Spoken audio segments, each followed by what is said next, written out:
Sveiki, čom, esam kopā ar burvīgu jaunekli. Kā jums lūdzu iet? Man iet ļoti labi. Kā tev iet? Man arī iet ļoti labi. Pastāst lūdzu par sevi, kas tu esi, no kurienes tu nāc un ko dari? Es esmu dzimis šeit Latvijā, Rīgā. Man ir 18 gadi. Es esmu 12. klases skolnieks. No bērnības man ļoti patika dziedāt un dejot. Pastāst kaut ko vairāk par savu muzikālo izpausmi. Dziedu es principā ne ļoti ilgi, ne ļoti daudz. Dziedu apmēram kādus 5 gadus. Tā es esmu profesionāls modernas dejās dejotājs. Mana mamma mani atdeva, kad man bija 4 gadi deju studijā, un kādus 13 gadus biju nodarbojies profesionāli ar to modernu dejošanu.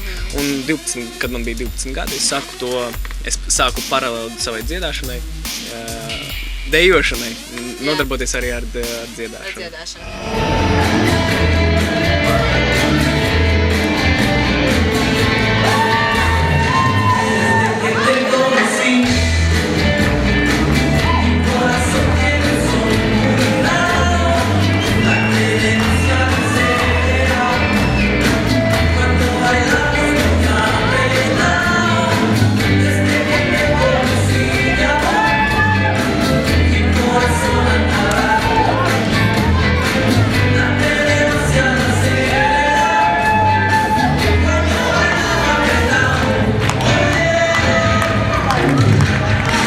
Kā tev izdevās tos abus savienot? Tas taču nav nemaz tik vienkārši. Jā, tiešām no sākuma tas bija ļoti, ļoti grūti, jo, kad es sāku dziedāt ar dejošanu, es jau biju nodarbojies diezgan ilgu laiku, un rezultāti dziedāšana nebija tikpat labi kā dejošanā. Un bija tādi cilvēki, kur man teica, ka labāk beidz ar to dziedāšanu, jo dejošana tev ir daudz labāk vienkārši. Neklausies citos. Jā, bet tiešām viņi man ļoti apvainoja tie cilvēki. Un, man gribēs visiem pierādīt, ka es dziedu tikpat labi kā dejoju. Es saku nenormāli daudz pievērst uzmanības dziedāšanai. Tā kā pēc deju nodarbībām, kur man beidzās 10. vakarā, es biju braucis uz to dziedāšanu, nevis kā normāli bērni braukt uz mājām gulēt, atpūsties. Biju braucis uz to dziedāšanu. Tā pēc kādu laiciņu man tomēr parādījās tie pirmie rezultāti. Jā, mēs ar mammu bijām uzstājušies Latvijas zelta talantos. Mēs ar viņu dziedājām tur duetā, dziesmiņu There For Me. No tā laika arī tā festīvē. Es biju ticis ar savu dziedāšanu televīzijā. Tas man bija pats galvenais. Cīnītājs.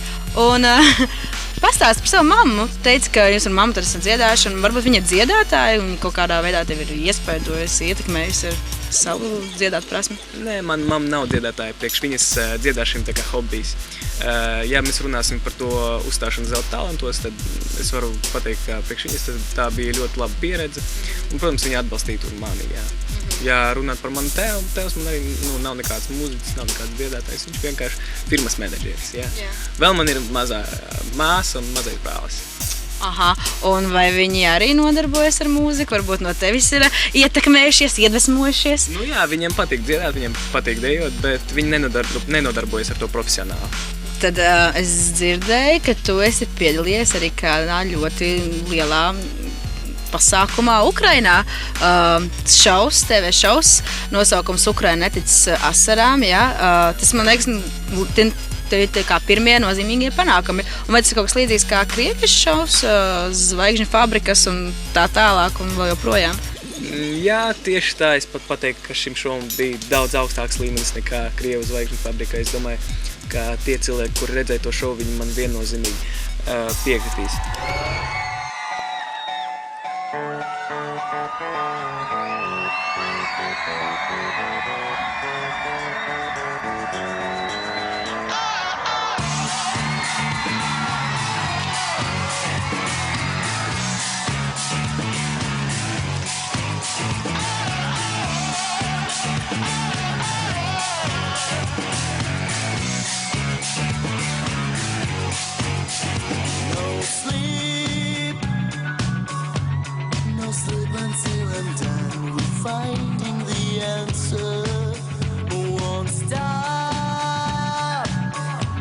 Won't stop before I find a cure for this cancer. Sometimes I feel I'm going down and so disconnected. Somehow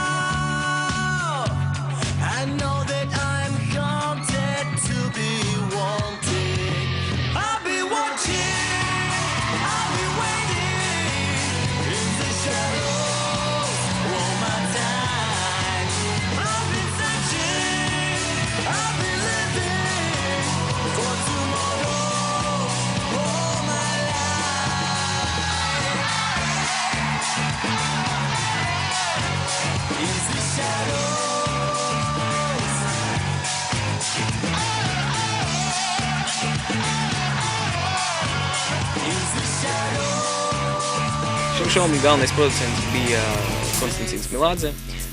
Viņš bija uztaisījis lielo Baltijas kastingu Rīgā, uz kuru bija atnākuši aptuveni 2000 pretendenti no visuma Baltijas. Jā.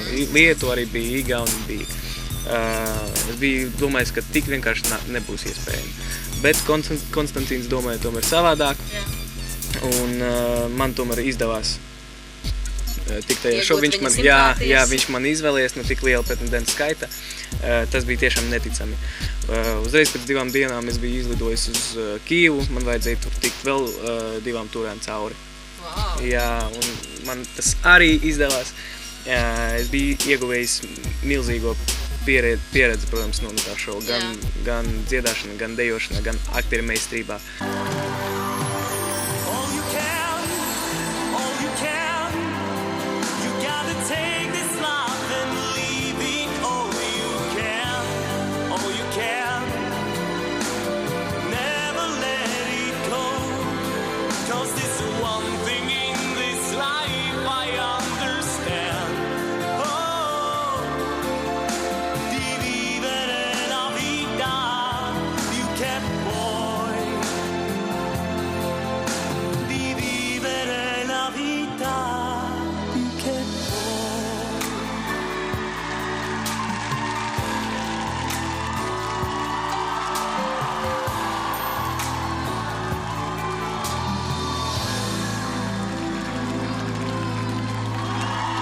Ты хотел доказать, и ты доказал.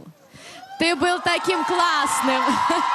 Такой мачо, итальяно, песня еще на итальянском языке, такой страстный. Тебе так подходит по типажу. Ты такой просто made in Italy такой был. Весь пришел Ты итальянский. потому что ты любишь темненьких. Ну, это тоже. Но дело в том, что песня адресована девушкам, и, по-моему, все девчонки со мной согласятся. Тебе удалось. Молодчина. Ну вот Константин Меладзе тоже хочет сказать. Я буду краток. Вы знаете, вот мне кажется, сейчас произошло очередное такое маленькое чудо. То есть человек, которого все воспринимали как танцора прежде всего и красивого парня, вдруг запел совершенно божественным голосом. Biju strādājis ar vienkārši, mega superzvaigznēm, es pateiktu, mega superzvaigznēm Krievijas, tīpaši Krievijas skatuves. Piemēram? Filips Kirkorovs, Viagra, jā, tā, slavenā Konstantīna Milādze grupa, jā, sieviešu grupa, tā tālāk un tā tālāk. Bet es, tiešām tur, man vēl izdevās ar viņiem visiem sadraudzēties. Tas ir viens arī no ļoti tādiem, teiksim, nozīmīgākiem, ieguvumiem. Tiešām tur bija ļoti daudz gan režisoru, gan žurnālisti, gan dejotāji un dziedātāji. Tiešām esmu nenormāli priecīgi, ka es visus tos pazīstu un ka man ar viņiem ir ļoti labas attiecības. Un, protams, mana pielīdzēja armija, kur man vienmēr tur gaida, pie kuras es katru mēnesi braucu un dodu koncertus. Jā, principā es katru mēnesi turien braucu. Man par šo gadu man ir kādu, 40 lidojumi uz to Ukrainu. Tu nedomā tur pārcelties un sākt dzīvot tur? Nē, pārcelties es tomēr nedomāju. Kāda ar tavu armiju? Nē, man tomēr tiešām man ļoti patīk mūsu Latvija. Man ļoti patīk dzīvot šeit. Tu celsi armiju šeit, vai ne? Jā, es arī tā domāju. Jā. Super. Principā, protams, manā uzvara, es tomēr to šovu vinnēju, jā. Par to es arī nekad nevaru padomāt. Es biju pats jaunākais tas projekta dalībnieks. Jā, un vienkārši es biju vinnējis mašīnu.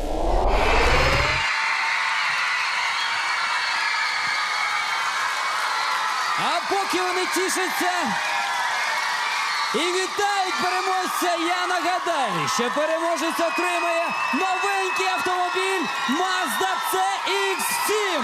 Це спортивний кросовер, розумний, стильний та маневрений автомобіль, як і наш переможець. Ви будете дуже здивовані, але і йому наш партнер Сушия радить відсвяткувати цю подію в сучасному ресторані. Сушия завжди яскраво, весело і кажевніково.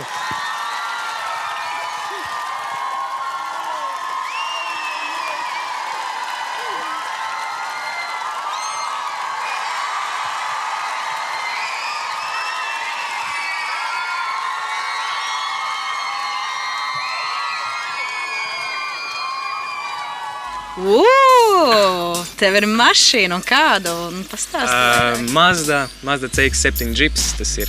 Jā. Un tu tā kā braukājies ar viņu un tā? Es tagad ar viņu nebraukājos, jo toreiz man bija tikai 16 gadi. Es nevarēju ar viņu braukt. Jā, kad es vinēju to projektu, man bija tikai 16 gadi. Jā. Tu ļoti jauns dalībnieks. Un, es paprasīju, lai man atdotu to mašīnu, to balvu naudas ekvivalentu, jo es nekā nevarēju ar viņu braukt ar to mašīnu.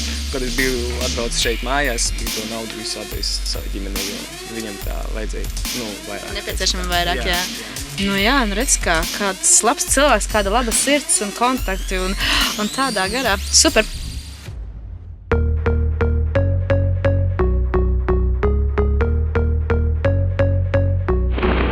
Pastāsti par saviem tuvākajiem plāniem. Es dzirdēju, ka tu strādā pie sava pirmā debijas albuma un tā, taisnība?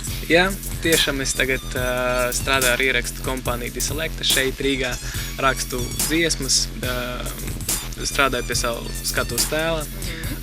Plānos arī ir nofilmēt kādu klipu uz kādu no tām dziesmām. Un, protams, man ir obligāti jāpabeidz skolu. Diemžēl, jā. Tātad skola A. Tu esi labs skolnieks? Jā, es mācos diezgan labi. Man ļoti paveicās ar skolotājiem. Jā, starp citu, vai viņi zina par taviem panākumiem? Jā, protams, viņi visi zina. Protams, jā, jo viņi man ļoti palīdz, viņi man ļoti atbalsta. Es pat biju iedevis koncertu skolā, skolotāju dienā. Viņi visi ir ļoti priecīgi par to. Sajūsmināti. Sajūsmināti, jā. Tā kā es pateiktu, ka man ir ļoti labas attiecības ar skolotājiem.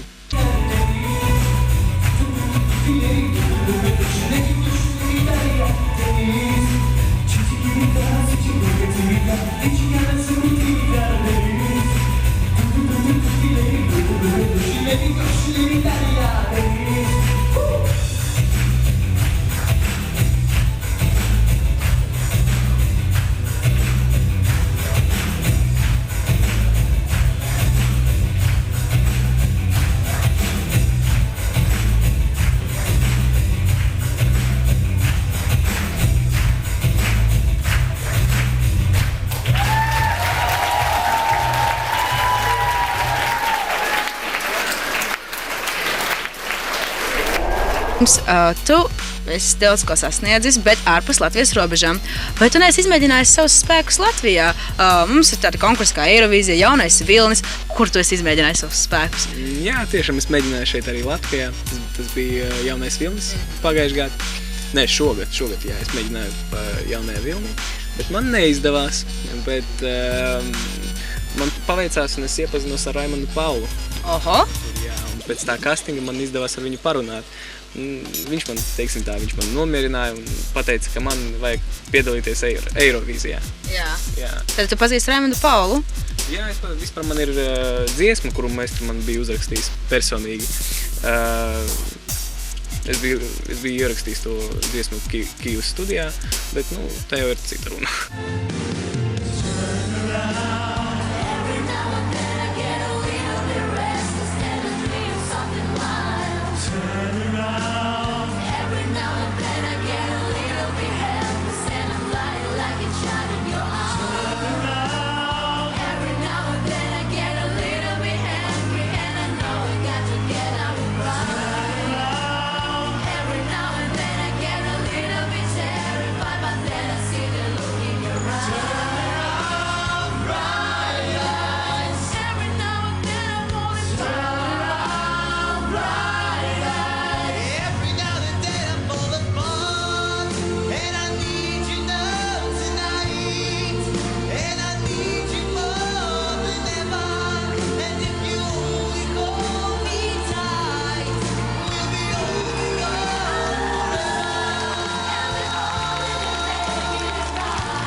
Raimons Pauls. Tas jau vispār ir kaut kas augsts Latvijā, vai ne? Un kā tev izdevās ar viņu sakontaktēties aiz aizkulisēm? Tu noķēri viņu vai viņš tevi, vai kas tagad te notiek? Nē, man ar viņu iepazīstināja Filips Kirkorovs, kurš man ir ļoti labi pazīstams. Filips, nopietni? Jā, Filipu es pazīstu mēs ar viņu strādājam Kīvā, es biju strādājis viņa šovā, un es viņu arī ļoti labi pazīstu. Labi, tad es vēlos tev uzdot to jautājumu par to, kā tu pavadi laiku varbūt ārpus šīs mūzikas pasaules, un varbūt ir kādas citas intereses, un kas tev vēl patīk? Man ļoti patīk kīno. Man ļoti patīk pašam filmēties. Starp citu, man bija ļoti laba pieredze. 2 gadu atpakaļ es biju spēlējis kīno, man pat ir ieraksts no tā. То pat arī radīt Ukraiņu телевизия. Мама, знакомься, это Массимо. Правда, он очень плохо говорит по-русски. Боже мой, как я рада! Добро пожаловать! Милости просим! Проходите! О, мама, браво, bravissimo! Вам нравится? Это для вас! Для вас! Grazie, signor, grazie, ma Божественно, божественно! Присаживайтесь. Grazie. Говорите! Итальянский язык, он звучит как музыка, как песня. Поди, включи нам. Вот это моя любимая мелодия. Это моя любимая песня. Signora, please. Пожалуйста. Грация! Я все время мечтала, чтобы мне кто-нибудь перевел. Ну о чем же там говорится? Переведите мне, Массимо, пожалуйста. Разожгла огонь, завела меня и осталась ни с чем. Боже мой! Продолжайте! Правила игры нам рисуют секс, но скажи зачем? Сусанна! Грация! Protams, man ļoti patīk sports, ir īpaši futbols, boks.